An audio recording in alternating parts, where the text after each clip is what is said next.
ದರ್ಶನ್ ಜಾಮೀನು ರದ್ದು ತೀರ್ಪು ಕಾಯ್ದಿರಿಸಿದ ಸುಪ್ರೀಂ. ಕರ್ನಾಟಕ ಹೈಕೋರ್ಟ್ ಆದೇಶದ ವಿರುದ್ಧ ತೀವ್ರ ಬೇಸರ. ಥೈಲ್ಯಾಂಡ್ನಿಂದ ನಾಳೆ ದರ್ಶನ್ ವಾಪಸ್. ಚಿನ್ನಸ್ವಾಮಿ ಸ್ಟೇಡಿಯಂ ಬಳಿ ಕಾಲ್ತುಳಿತ ಪ್ರಕರಣ. ಜಸ್ಟಿಸ್ ಕುನ್ಹಾ ವರದಿ ಒಪ್ಪಿಕೊಂಡ ಕ್ಯಾಬಿನೆಟ್. ಆರ್ಸಿಬಿ ಡಿಎನ್ಎ ಕೆಎಸ್ಸಿಎ ವಿರುದ್ಧ ಕ್ರಮಕ್ಕೆ ಒಪ್ಪಿಗೆ.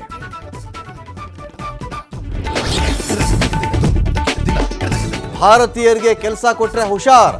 ಅಮೆರಿಕದ ಟೆಕ್ ದೈತ್ಯ ಕಂಪನಿಗಳಿಗೆ ಟ್ರಂಪ್ ವಾರ್ನಿಂಗ್. ನಿಮ್ಮ ನಿಷ್ಠೆ ಏನಿದ್ರು ದೇಶಕ್ಕೆ ಮಾತ್ರ ಅಂತ ಗುಡುಗು.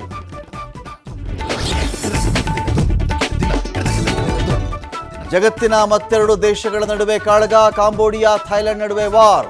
ಇತ್ತ ಸಿರಿಯಾದ ಮದ್ದು ಗುಂಡುಗಳ ಡಿಪೋ ಸ್ಫೋಟ.